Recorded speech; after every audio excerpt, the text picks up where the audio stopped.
In this video, we introduce the decision structure of if, else, and elif. It also covers the important concept of code block, also called code suite. That's an important concept in Python. First, let's look at the if statement. It's common in life. You want to take different actions for if some condition happens. Here is a diagram. You run some statement, you do something, then you want to check if a condition is true. If it's true, you run some code block. This is called if code block. If it's false, you ignore the code block and run the statement after the if statement. So the statement after the if statement will always be executed, no matter you run the if code block or not.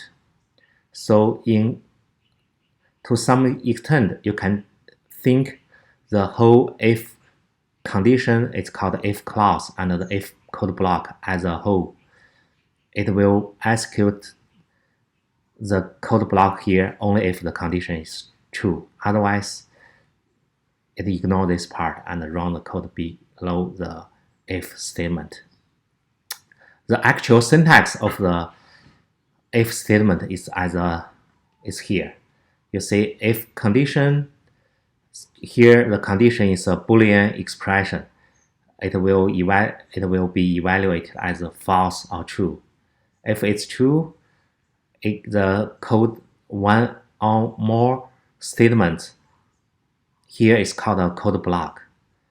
In Python, code block is an important concept. Here, the code block also has another name. It's called a code suite. All statements in a single code block are indented at the same level. Here, actually, the Python standard style suggests using 4 leading space characters, 1, 2, 3, 4, for the code block, and all statements in a code block having the same leading spaces, the 4. If you put 1 in 3 and 5 here, it will be 3 different code blocks. So be careful. The semantic of the if condition is if the condition, the Boolean expression is evaluated as true, this statement, the code block will be executed. Otherwise, this whole thing here is ignored. All the code block is ignored. Here is an example. Let's look at the code. X, which is we ask please enter an integer. It's a string. We converted the string into an integer and assign the integer to x. So it's an assignment statement. If x less than 0, we don't like a negative number, so we print a message. Negative input, the value change to 0. We reset x to 0. Then after the code block, after it's called if statement, we have print double of the input is something. You can type any value you want. Let's try it in both condition. If x less than 0 or greater than or equal to 0. Let's try number 3. It will, because we see the input here, please enter an integer. The double of 3 is 6. We didn't execute the code block under the x less than 0 because the 3 is bigger than 0. Let's run again. If we have a negative 3, it print negative input of negative 3 changes to 0. So we change the double of input 0 is 0. So we change the input. Okay, you also want to try if x equal to 0, what happens? Okay, nothing. We don't execute this one because we only execute the print. So we ignore the code block for the condition for the Boolean expression as less than 0. We didn't print the negative input, right? So it's still 0. So it's pretty straightforward. Here's another concept. It's nice to know. It's called a simple statement and a compound statement. So far, we learned the assignment statement and the function calls, like a print, like an integer, convert a string to an integer. This is called a function call. This can be this print could be the simple statement, the function call.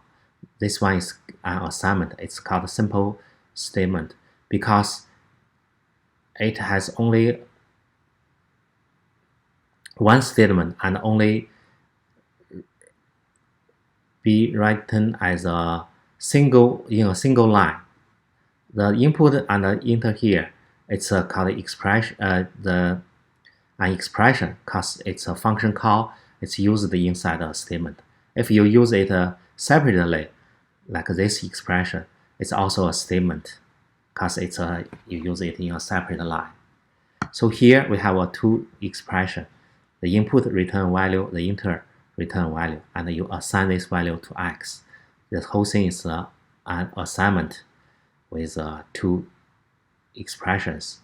This one is called a simple statement.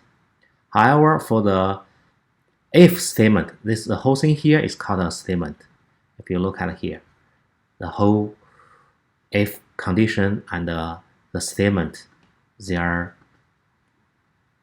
one single statement. However, this statement, it has a sub-statement like here. Right? This one is called the if clause, and the statement here are called a code block that belongs to this if statement. So we have two components here: if clause and the code block. Of course, in a code block, you have multiple statements. They are just in a single, they have a single indentation level.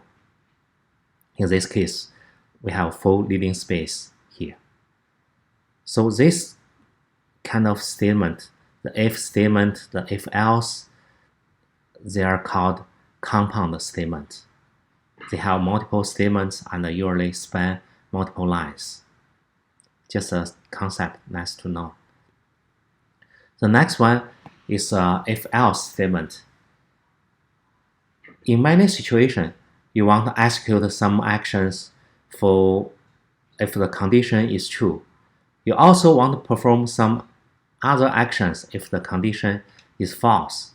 For example, if we have a fail pass class, we want to check a score. If the score is above, for example, 60 points, you pass.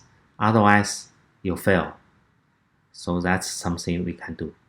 The syntax for the if-else statement, it's also called a compound statement. It has two clauses. It has an if clause and it has a else clause. So for the two clauses, we have two code blocks. You can see these statements belong to same code block because they have a same indentation level. However, the else, it moves to the left. So this is at the same indentation level as the if. So the if and else, they belong to the same code block. Of course, you have a code block for the else branch. So it's pretty straightforward. If the condition, the Boolean expression is true, you run this code block. Otherwise, you run a else code block. the code block belongs to else clause. Here, let's look at the concrete example. It's always a good idea to define the constants. We define a pass score equals 60. Then we ask the user to input a score. Remember, the input is a function call. The function call is also an expression. It returns some value, basically a string of your input. And the int is another function call. It converts the string into an integer. So the whole thing here with the assignment symbol here, operator, you assign the input integer into a score. If the score greater than or equal to pass score, we print a message and assign a grade to pass. Else, we print a different message and assign a value of fail. No matter what happens, we will print out the grade. So let's try. Usually for this testing, you want to try the 3 different values: below 60, equal 60, and greater than 60. It's a good test. So let's try above. 70, your grade is pass. So because we run the first code block where the input is bigger than pass score 60. Let's run the 60. We try the equal condition. 60, we should see a pass grade. Yes, that's correct. Now let's try something below. Let's try 42. Our favorite number. 42 is fail score. Your grade is fail. So it worked correctly. So remember here, don't use a magic number 60 here. Just give some meaningful name. Also, this is you check if the grade bigger than or equal to. We can also check the negative condition. For example, we can see if this check score bigger than or equal to pass score. If it's not, so it means it's below. So we print a fail grade. Another one, we give it a pass grade. You can write it a different way, right? Because if you negative the score bigger than or equal, basically it means it's less than pass grade, so it's fail. It works as a previous edition. You can test all the 3 values. However, as you can tell, it's not a good idea. Because you read this one, it's pretty straightforward. You give a negation operator, you need another level of logic. To many students, it's very confusing. So if you want to do this, you want to rewrite this code as if the score less than pass score. So just directly use a condition. It's just one single logic. It's easy to understand. I put an example here. I just showed we have 3 different ways just to write this simple expression. Right? The original one, we have if it's greater than or equal, we give it a pass grade. That's not version 1. Version 2 is we have a negation operator before the greater than or equal condition. At this moment, of course, you didn't pass, it's a fail. So we assign a fail grade for the not expression. And if it's not fail, if it's not pass, you see, that's confusing, right? It's a pass. So that's a version 2. Version 3, which is also a better one than the not version, is you just use a score less than pass code. You use this one, replace the whole thing here. if you write, it will be a score less. It's a much better version. So I leave the less than. Of course, you need to. If you write this one, you don't need the parentheses. But I still want to keep the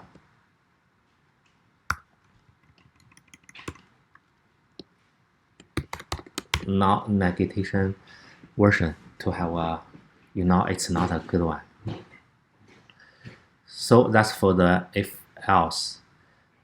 Sometimes if you look at here, the first if we have only one branch, we only want to take some action if you can see we take some actual action if it's less than 0. Otherwise, we can ignore, just go ahead as normal. In the if else, we have 2 branches. If something true, we take some actions, else we take other actions. However, in life, we have more than 2 branches. For example, we have a course that's a letter graded. You need to assign the grade A, B, C, D, and F if for different score. Of course, we can use the if-else statement to process the multiple branch. Here's an example. Always you define a meaningful name for the constants. A is 90 or above, B is 80 or above, C is 70 or above, D is 60 or above. We don't define F score because F means the else. So we can ask the user input a score. If the score is bigger than or equal to A score, we assign a grade A. Else, there are still many possibilities. So we check if the score bigger than B, we assign B. Else, if a score is bigger than C, we assign a grade of C, letter C. Else, if score bigger than or equal to D, we give a grade D. If we check all the conditions, the last one is else. Because you cannot be A, B, C, D, any of this, we assign a grade F. So after the if statement, we print the value here. So the whole thing here is a big if statement. However, in the else code block, we have another if statement. The same thing for the second code block here. If the score bigger than or equal to B, we assign grade. However, the else branch, we have another if statement. So we have a totally, this is a 1 level of indentation. Level 1, level 2, level 3, level 4. You can see we have 4 indentation levels. It's not that easy to understand.